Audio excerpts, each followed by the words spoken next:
Assalamualaikum warahmatullahi wabarakatuh. Saya Alivia Rizka Rahmawati dengan NPM 2054014446212 kelas B2 akan menjelaskan uji Mann-Whitney test.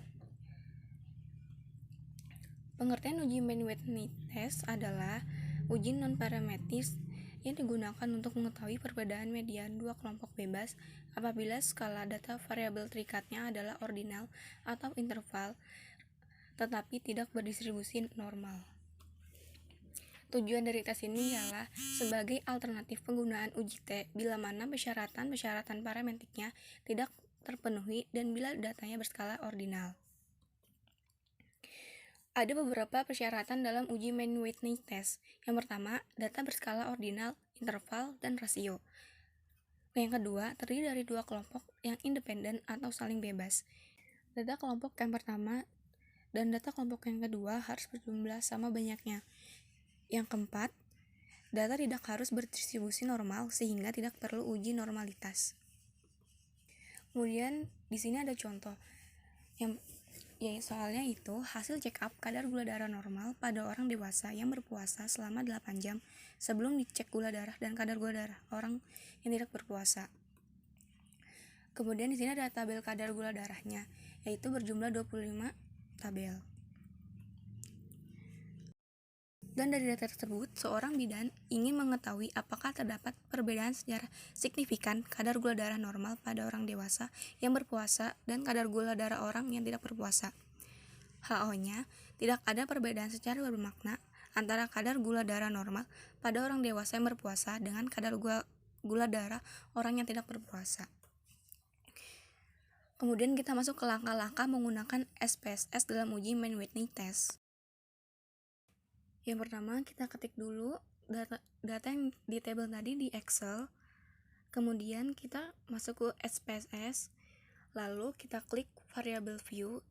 Kemudian kita ketik di name kadar gula darah. Pastikan desimal diganti menjadi 0. Kemudian di kolom yang pertama ada value yang harus diubah menjadi tidak berpuasa. Ketik add value, yang kedua berpuasa dan klik OK. Kemudian input atau copy paste data yang ada di Excel. Kemudian klik analyze non-parametric test independent sample, lalu akan muncul kolom seperti ini. Untuk kadar gula darah kita letakkan di variable list, kelompok diletakkan di grouping variable, kemudian ubah data kelompok di grup pertama diubah menjadi 1, grup kedua diubah menjadi 2. Kemudian klik continue, klik Mann-Whitney, lalu OK. Tunggu beberapa saat, kemudian akan muncul dari hasil SPSS tersebut. Nah, kita akan melihat hasil dari Z hitung, yaitu 39,72, design-nya 0,00. Berdasarkan pada tabel tes statik di atas, Z hitung diperoleh minus 3,972. Positif dan negatifnya diabaikan saja. Kemudian pengambilan keputusan berdasarkan pengujian statiknya itu jika Z hitung lebih kecil dari Z tabel dan nilai sigma lebih besar 0,005 maka HO diterima. Yang kedua, jika Z hitung lebih besar dari Z tabel dan nilai sigma lebih kecil dari 0,05 maka HO ditolak. Nah, kesimpulannya berdasarkan nilai Z dan nilai sigma, yaitu di mana Z hitung minus 3,972 lebih besar dari Z tabel yaitu minus 0,96 dan nilai asymmetric to child 0,000 atau lebih kecil 0,05. Sehingga kita dapat disimpulkan bahwa HO ditolak.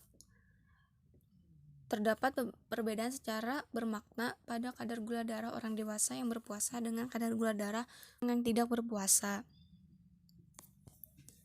Sekian penjelasan dari saya, kurang lebihnya mohon maaf. Wassalamualaikum warahmatullahi wabarakatuh.